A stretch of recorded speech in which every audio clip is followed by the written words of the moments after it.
We're here in Baltimore, Maryland, Fort McHenry.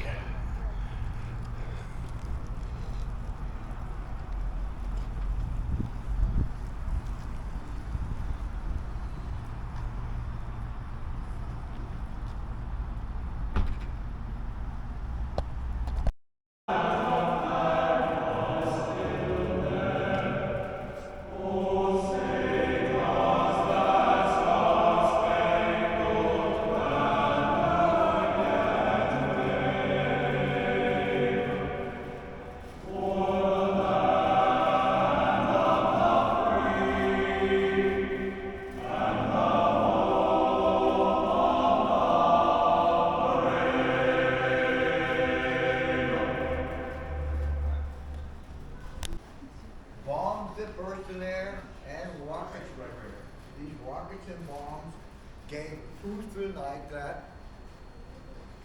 Our flag was still there. That's it. Come on, guys. Our flag was still there. He knew at night because they were still fighting. The British had this huge fleet, and they had this huge amount of cannons. They fired 800 of those during a 25-hour period. And they had a rocket ship, fired 1,000 of those. But all of a sudden, at 7 o'clock in the morning, after 25 hours, they stopped firing at the fort. The French was out on a boat, he's behind the British, and he can't see the flag at 7 o'clock. It's raining out, it's the smoke, the flag happens to be wool, so it's wrapped around the flagpole, you can't see it. And for 2 hours, he expected that we would have given up. He expected to see a white flag or a British flag. He had seen what happened outside Washington, D.C., where our army was destroyed by the British, and our White House and Capitol were burned 3 weeks ago. He expected to see defeat. 9 o'clock, finally, the rain stops. A beam of light strikes the flagpole like a movie. We raise the big flag. That flag is as big as this room, 30 feet by 42. And he has a moment. He sees that flag and he has a feeling. And he has a sense of relief, patriotism. He happened to be a poet. He happened to be an attorney. He happened to have 11 kids. And he wrote a poem to describe the battle. Our national anthem is about what happened here 200 years ago. Unusual. 200 years later, we see it. I'm going to do a tour of the fort. If you want to join me outside, I'm sure you're going to fire a cannon. If not, the fort's open. Lots of rooms are open, and each one tells the unique story. And just about everything you've seen up there is 200 years old. That's where the flag was. Britain is 200 years old. And it changed America.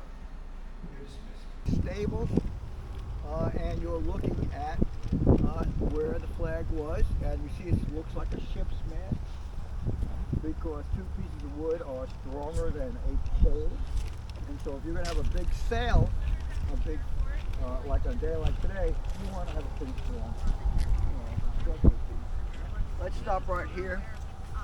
Brief stop. This is outside Fort McHenry, looking out into Baltimore Harbor. The British ships were out by that bridge coming in, and their objective was to burn the city of Baltimore over there. And this fort stopped them. It withstood the onslaught, and Francis Scott Key wrote about it. So Francis Scott Key was about where that bridge is, which is 4 miles away. And he was a bridge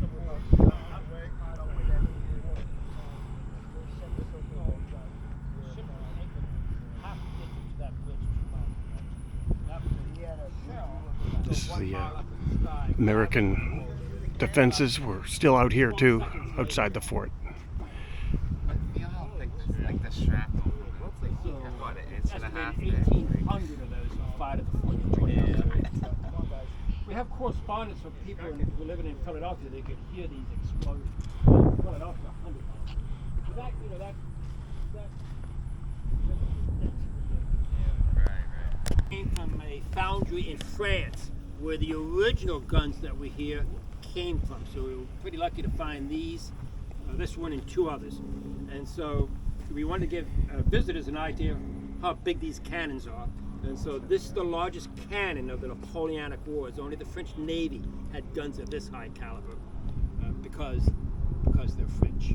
And it's made in 1809. And so we wanted to give visitors an idea what a water battery looks like. And so what we did from the original plans, which we have for this, we reconstructed a 100-foot section of the 300-foot long upper gun battery. So every seacoast fort in the world, up until the eve of the Civil War, had water batteries. Batteries are big naval guns, and their primary function is to protect the water approaches to the fort. The guns in the fort are designed to protect the walls. People attempted to breach the walls. So this is 10,000 pounds, 1,200 pounds, and has a crew of 18 men. They can load and fire this every 2 minutes. And here's what they're going to do. This is a 36-pound shot, a solid iron. Back here was a hot shot oven, a brick furnace. And when that came out of the oven, it's red hot. It's glowing red hot. They bring it up and load it in the cannon. Gunpowder's already in here, ready to go. So when that cannonball is put in, the crew pull back on these lines, and this moves the whole cannon up against this wall here, the wooden part of it. The gun captain will step up and check the range of it. So he'll use his thumbs, that's right out of the manual. He'll aim the gun. If he needs to elevate or depress the tube, he has this coin here. And they'll have his men put these hand spikes in. It only takes 2 men. Push down on that, and that will lift this breech up. Allows him to move the coin forward or backward, and that will give him the elevation he needs. If he needs to move the whole gun that way, and this is one of the reasons he'll need a lot of men, is they'll jump the gun that way. No workman's comp. And when he's fired, he'll give the order to fire. So when he touches that, this is where the fuse is, that ignites the gunpowder, the gun will go off, and that ball would hit the water surface just about 300 or 400 feet off the seawall. And that ball is going to skip across the water surface like a surface torpedo. And at that speed, 1,200 feet per second, that ball would go right through the side of a British warship and set it on fire. It'll punch a hole in it, and it also might even embed itself in the ship's structure. And so that's why the British anchored 2 miles away, half the distance to that bridge, because they knew these big, powerful French guns were here. So what we do here during the summer months, we actually, if we want to, we can actually fire those 2 guns. Those are especially made for us to fire. And we use the same manual they use. The only difference here is we're not shooting anything out of here except for 1 pound of gunpowder and 3 pounds of peat moss from Home Depot. Wrap it up in aluminum foil and let it rip. 2 years, which This is inside the fort. no building. Actually, right outside the fort. And it was built to protect the church. There's the flag. It's at half staff because of the murders in Maine. Joe Biden ordered half staff in honor of the victims in Maine this week. And that's the point of 1 star, and that's the point. Ma'am, you and I are going to attack the fort. Come here. Get up there. Get up there. And as you're doing that, there's somebody shooting you in the back. That's why so it's and Cross also fire. gives you strong points. You only need 6. So this is Fort McHenry, and inside the fort is a place where the soldiers stay. So these are barracks, and so there have been 100 men. That would be the This is the barracks inside Fort McHenry. In 1840, we need another company of men, additional men to be trained here. So we raised and we built a second store. but almost everything is the same. So everything is seen up to the balcony is 200 years old. And the doors, the windows are exactly the way they are. The building's exactly. We have the original drawings, and you can take a look. 1840, we had the second, and after the battle, we added this structure. Because during the battle, we realized we needed to replace that was where we still. It's too expensive. Let's focus on it. Napoleon. That's what we really care about. And so now, all the reasons we went to war, we didn't get any of them. But Americans have short memory, so we thought we won anyways.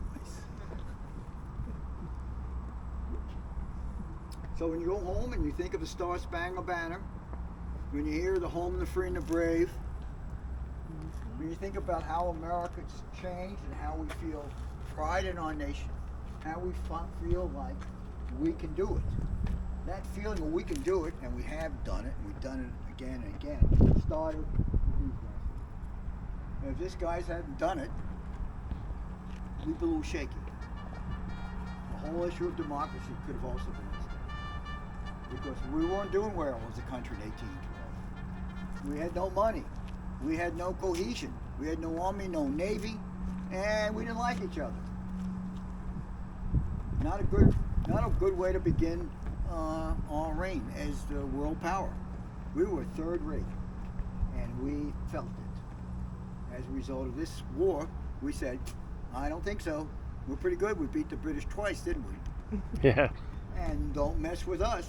Because what happened here? So no one, after this war, no one messed with us. And we had the Monroe documents that don't come to South America. And we had, we took off. Actually, we took off as a nation. Thank you guys enjoy your time here.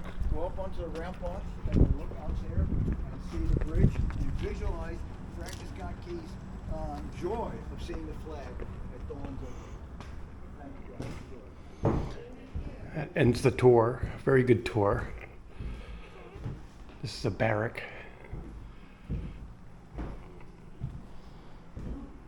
Guess that's where the bed and the stove and the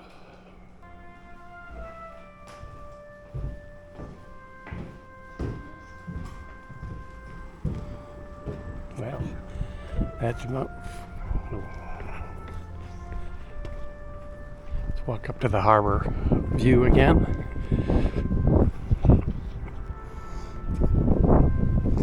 Hopefully this wind isn't that bad.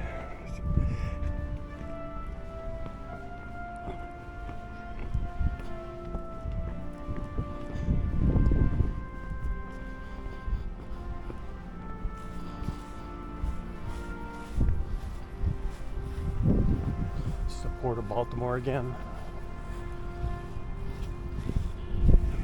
British Navy was out there shooting right here.